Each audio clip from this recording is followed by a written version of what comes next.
Radio Sucesos 101.7 FM presenta su noticiero Sucesos con Milton Pérez y Verónica Larrea. Un periodismo libre para una democracia plena. Los hechos y las opiniones de los sucesos que marcan nuestro tiempo.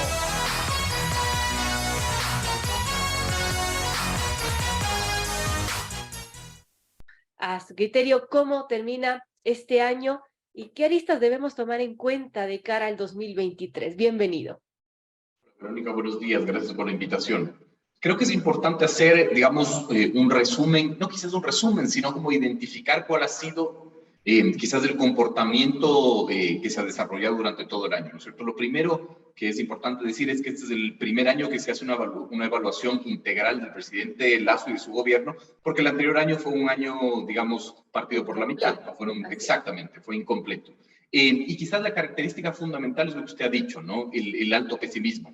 El alto pesimismo ha sido una característica, ¿no es cierto?, que se ha dado de enero a diciembre, ¿no es cierto? Usted ya citaba muy bien la cifra que publicaba Perfiles de Opinión, que es la consultora, que, digamos, la encuestadora que nosotros, digamos, consumimos. Y claro, hay un 91.57% de ecuatorianos que se sienten pesimistas del presente. Esto quiere decir, 9 de cada 10 ecuatorianos se sienten pesimistas del presente. ¿Y por qué es esto importante? Porque el pesimismo, ¿no es cierto?, es lo que marca o lo que puede marcar el comportamiento social y ciudadano.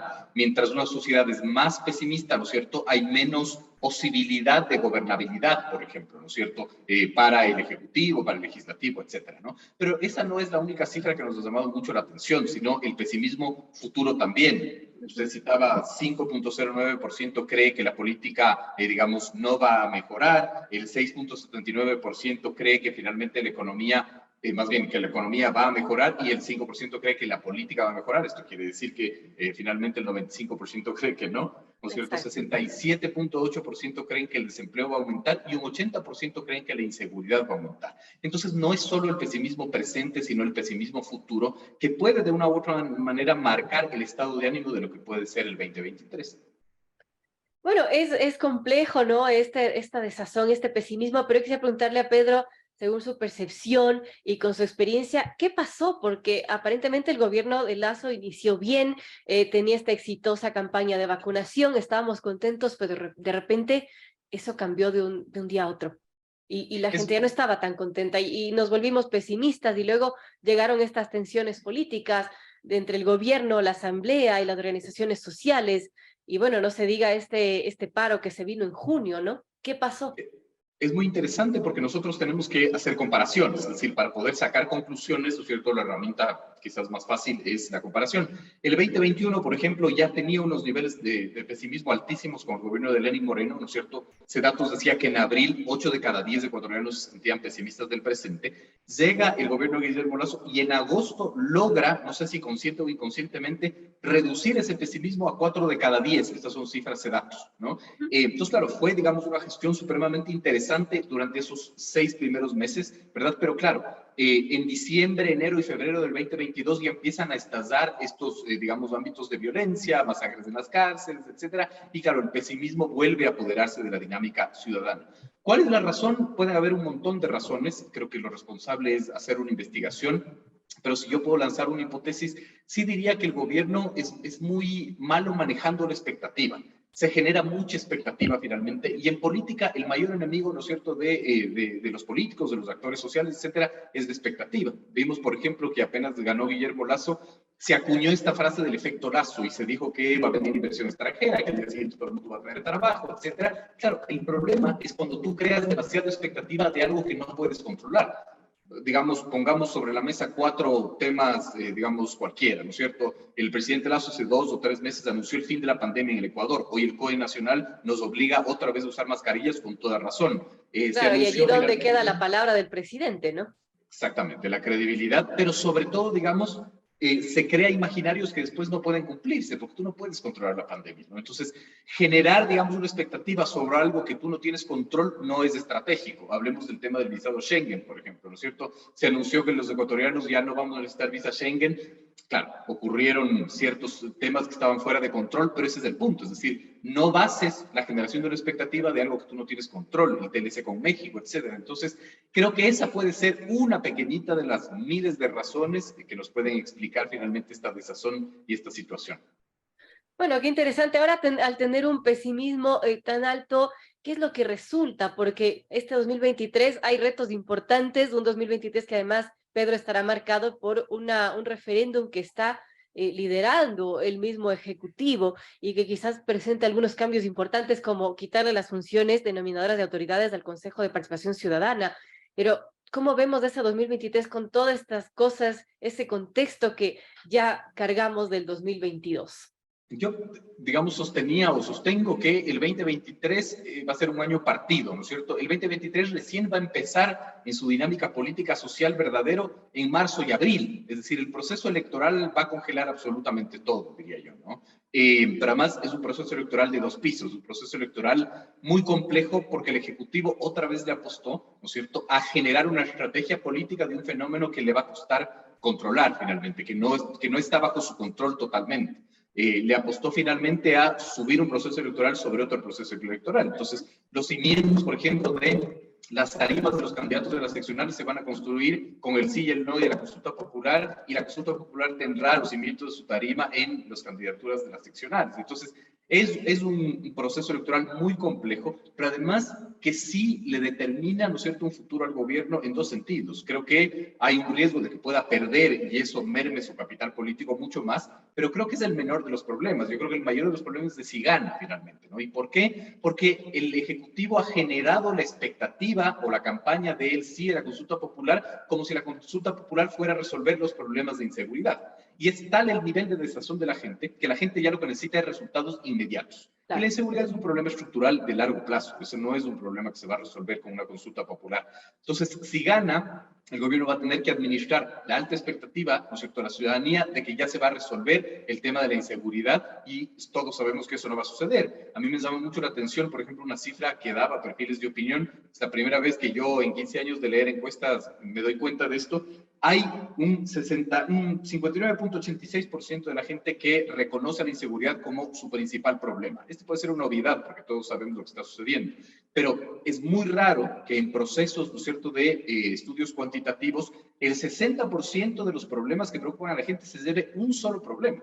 Usualmente la inseguridad ha estado entre el top 10, el top 5 de problemas, pero siempre está medianamente bien repartida la preocupación, ¿no es cierto? Ahora 6 de cada 10 dicen, a mí el único problema que yo tengo finalmente es la inseguridad y es lo que no me deja dormir. Y ese, digamos, es una grave situación porque eleva la expectativa de la gente, ¿no es cierto? Y eso no se va a solucionar con la consulta popular. Y ese es el problema. Ahora, Pedro, también lo que vemos, además de que el gobierno, como menciona, está manejando mal esas expectativas, gestionando mal, quizás hay un problema grave también de comunicación del gobierno de Lasso. Y, por ejemplo, citemos lo que pasó en Estados Unidos recientemente, que el presidente fue a la Casa Blanca, se sentó con el presidente Biden, una cosa que podía haber resultado en grandes titulares, pero que lamentablemente lo que salió de esa noticia fue un anuncio, un comentario que soltó el presidente Lasso de que quizás no le va a rehuir a una reelección, y eso cooptó toda la noticia, ¿no? Y eso quizás lo hace a menudo con otros temas. Son un problema de comunicación a la final, todo esto que está sucediendo con el gobierno de Lasso. Yo voy a poner exquisito ahí, digamos, porque además es lo que me apasiona, es la temática que me apasiona. En efecto, puede entenderse como un problema de comunicación, pero yo creo que hay que ir más al detalle. Creo que es un problema de indisciplina del vocero. Lasso es muy disciplinado como vocero, ¿no? Es decir, no permite que una estrategia, ¿no es cierto?, de comunicación, de posicionamiento de titulares se dé. Ya lo vimos anteriormente en un evento, por ejemplo, en donde podía anunciar muy buenas noticias, lo que hizo fue señalar a un banquero quiteño como evasor de impuestos. En otra entrevista, digamos, televisiva, en donde podía, qué sé yo, posicionar los resultados de su gobierno, habló de un triunvirato de la conspiración y elevó el perfil, digamos, de Leonidas Issa, por ejemplo, como un opositor o como un antagonista de su gobierno. Es decir, no cumple, diría yo, ¿no es cierto?, una estrategia de posicionamiento de las cosas. Lo que usted dice es cierto, es decir, se podían vender tantos titulares de esa visita que además fue icónica, ¿no? Es decir, hay que recordar que Guillermo Lasso se sentó en el salón oval de la Casa Blanca, y después entró Zelensky. Es decir, no fue menor, eso fue supremamente importante. Y el titular, digamos, de los reflectores se quedó en una iniciativa o en un deseo de Guillermo Lasso buscando la reelección, que además permite ridiculizar la figura del presidente, ¿no? Y que además después Eso dice, ni merma. siquiera fue un anuncio, cuando llega al país dice, no, fue quizás un comentario, una idea suelta, ¿no? Pero que explotó los titulares. Pero el problema es que un vocero, ¿no es cierto?, en ese tipo de situaciones no puede darse el lujo de dar ideas sueltas. Esta no es, digamos, una conversación, no es un hobby, no es una charla de parrillada, finalmente, ¿no es cierto? Fue en un evento público, y yo entiendo además que fue una respuesta a una pregunta que se dio, ¿no es cierto? Pero claro, eres el presidente de la República y eres el principal vocero. Entonces, no sé si se reduce a un problema de comunicación, yo creo que se reduce finalmente a una indisciplina de la vocería que tiene un problema mucho más profundo, creo yo, que es la falta de identidad del gobierno. El gobierno no sabe qué tipo de gobierno es, entonces, como no tiene identidad, no tiene una hoja de ruta y digamos, resulta en esto. Bueno, complejo llegar al 2023 con todas esas tensiones que implican este proceso electoral, con una consulta, también las tensiones políticas con el legislativo, con organizaciones sociales que amenazan siempre con volver a hacer jornadas de movilizaciones. Y bueno, también con esta situación de comunicación que, como dice Pedro, no logra encontrar una identidad el gobierno. Y en ello, en este 2023, ¿qué retos principalmente, Pedro, tiene el gobierno de Lasso y qué debería cambiar para encaminar las cosas hacia el bien? Porque todavía le queda bastante tiempo como gobernante, como que para levantar ese pesimismo tan alto que tiene la gente, ¿no?, en el Ecuador. Ya, a mí no me gusta dar consejos porque parecería que me estoy palancando un puesto, pero no lo estoy haciendo. Yo lo que haría, digamos, o lo que se podría determinar es que para mí el plan A y la primera función es reducir el pesimismo. Yo creo que el pesimismo, digamos, es una sensación de una dinámica social muy compleja. Creo que esa sería, digamos, la primera acción que debería darse como gobernando, ¿no? Con gobernanza, con gobernabilidad, ejecutando. Yo tenía aquí un par de cifras que llaman muchísimo la atención, ¿no es cierto? Es decir, a mediados de año el Observatorio de Gasto Público decía que el Ejecutivo tenía menos del 40% en promedio de ejecución presupuestaria. Y había Y ahora, por ministerios ejemplo, que habían ejecutado el 30% apenas. y ahorita el Ministerio de Energía, cerrando ya el año, tiene una ejecución presupuestaria del 30%, ¿no? Estas cifras publicaba Primicias. Primicias decía que el Ministerio de Salud cierra con el 70% de ejecución presupuestaria, pero que el plan de infraestructura y de alimentar a los hospitales de medicina, que tiene 39 millones de dólares, a octubre solo había ejecutado 1.5 millones de dólares. Entonces, digamos, necesitamos gobernabilidad y gobernanza para que eso revierta los niveles de pesimismo, pero sobre todo para que revierta una cifra que también es supremamente importante, que lo da Perfiles de Opinión, que es solo el 12.06% de ecuatorianos cree en el Estado.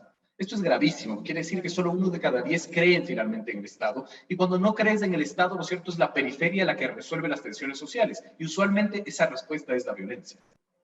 Bueno, qué complejo terminar así el año y veamos qué sucede en este 2023.